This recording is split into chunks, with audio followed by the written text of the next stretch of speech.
नवी मुंबईमध्ये 4 वर्षाच्या चिमुकलीवर शाळेत लैंगिक अत्याचार करण्यात आलाय। नवी मुंबईतील सीवूड्समधील डीपीएस शाळेवर पालकांची धडक पाहायला मिळाली। सीवूड्समधील डीपीएस शाळेबाहेर पालकांनी आक्रोश मोर्चा सुद्धा काढला।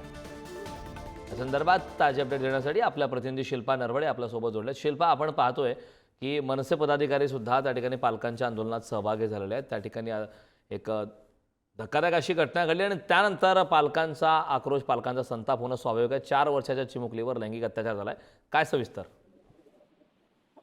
कारण आपण जर पाहिलं तर सीवूड्स येथील नामांकित एक शाळा आहे आणि त्या शाळेतील 4 वर्षाच्या विद्यार्थ्यावर झालेल्या लैंगिक अत्याचाराच्या घटनेने संपूर्ण परिसरामध्ये नवी मुंबईमध्ये संतापाची एक लाट उसळलेली पाहायला मिळत आहे।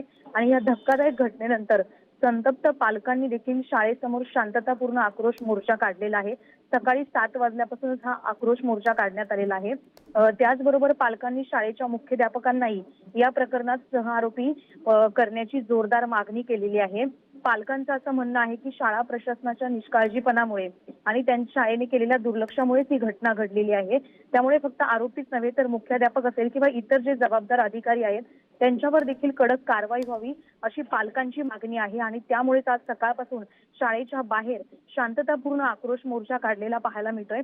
आणि या मोर्चामध्ये महाराष्ट्र नवनिर्माण सेनेचे पदाधिकाऱ्यांनी देखील सक्रिय सहभाग घेतलेला पाहायला मिळतोय। पालकांच्या ज्या काही सर्व मागण्या आहेत त्या मनसेने या मागण्यांना ठाम पाठिंबा दिलेला पाहायला मिळतोय। नक्कीच शिल्पा, खूप खूप धन्यवाद या महत्त्वपूर्ण अशा माहितीसाठी।